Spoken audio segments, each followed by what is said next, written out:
Yes, salut à tous, moi c'est Will du label King Sound Music, je suis rhythm maker et accessoirement bêta-testeur du VST Rubadrum pour Westfinger. Si vous êtes devant cette vidéo aujourd'hui, c'est probablement que vous avez acheté le Rubadrum 2. Je vous propose donc de voir ensemble l'installation sous Cubase ainsi que la configuration des pistes séparées. Pour ma part, je suis sur Cubase 10.5, mais sachez que la manip sera la même pour toutes les versions, pas de souci à ce niveau-là. Donc une fois que vous avez acheté le VST, vous recevez ces fichiers-là qui sont compressés. Comme vous le voyez, vous avez une version en VST2 et une en VST3. En gros, si vous ne savez pas laquelle choisir, je vous conseille de prendre le VST2 car de toute manière, ça n'aura aucune influence sur la qualité du son. La première chose sera donc de décompresser le fichier en utilisant par exemple WinRAR ou tout autre logiciel prévu à cet effet. Ensuite, on double-clique sur le point .exe. On arrive sur l'installateur. Donc à partir d'ici, tout est assez simple. Vous allez accepter le contrat de licence. Vous vérifiez votre chemin d'accès à votre dossier de plugin, mais a priori c'est le bon, pas de souci. Vous cliquez sur Next. Ici, c'est pour créer le raccourci dans le menu démarrer, vous cliquez sur Next. Et enfin, vous cliquez sur Install. Voilà, vous n'avez plus qu'à attendre un instant que l'installateur fasse le boulot. Une fois que c'est fait, vous cliquez sur Finish, le Rubadrum 2 est installé. Maintenant, on va aller dans Cubase pour vérifier tout ça.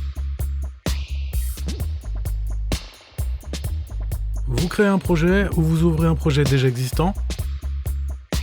Ensuite, dans la fenêtre des VSTI à droite, vous cliquez sur Rack. Vous allez chercher dans le dossier Westfinger et vous cliquez sur Rubadrum 2. Cubase vous demande si vous souhaitez créer une piste MIDI assignée à Rubadrum 2. Vous cliquez sur Créer. Voilà, le VST apparaît en flouté, il va donc falloir l'activer. Vous cliquez sur cette fenêtre en haut et vous sélectionnez Rubadrum 2. Il vous dit que le serial n'est pas le bon. C'est normal, vous l'avez pas encore rentré. Vous cliquez sur OK. Ensuite, vous copiez-collez le serial que vous avez reçu par mail. Je vous conseille vraiment de le copier-coller plutôt que de le taper, ça évitera les erreurs. Faites aussi attention qu'il n'y ait pas d'espace avant ou après, car ça pourrait ne pas le prendre. Ensuite, vous cliquez sur OK. On va vérifier que le son sort bien.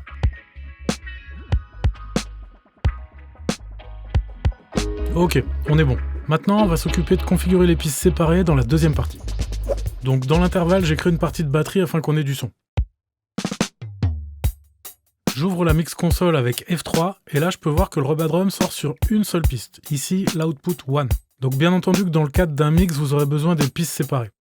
Pour ça vous allez vous rendre dans la fenêtre VSTI, vous cliquez sur la petite flèche à droite du Rubadrum 2 et vous faites activer les sorties. Ensuite vous cliquez sur toutes les sorties. Si vous avez une version moins récente de Cubase, vous devrez peut-être activer les sorties une par une.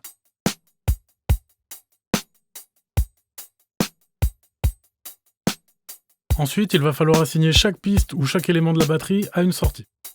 Donc vous pouvez faire comme vous voulez. Là, pour l'exemple, je ne vais pas m'embêter, je vais les assigner dans l'ordre. C'est ce que je fais en général de toute façon.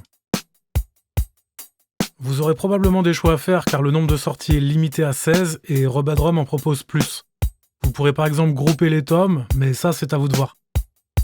N'oubliez pas que vous avez aussi la Simons dans l'encart en haut à droite.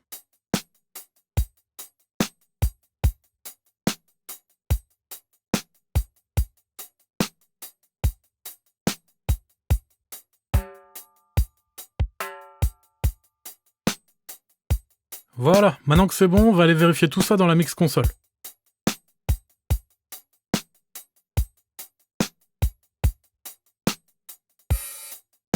On est OK, on voit bien que chaque élément de la batterie est sur une piste séparée, ce qui vous permettra de les exporter individuellement et de pouvoir mixer tout ça proprement. Je vous conseille de sauvegarder vos templates, comme ça vous n'aurez pas à refaire toutes ces manips à chaque fois. Voilà, j'espère que ce petit tuto vous aura été utile. Si vous avez des questions, n'hésitez pas à me les poser dans les commentaires. Pour ceux qui n'auraient pas encore le VST, ça se passe sur le site westfinger.com. Je vous laisse également le lien dans la description. Allez, à plus!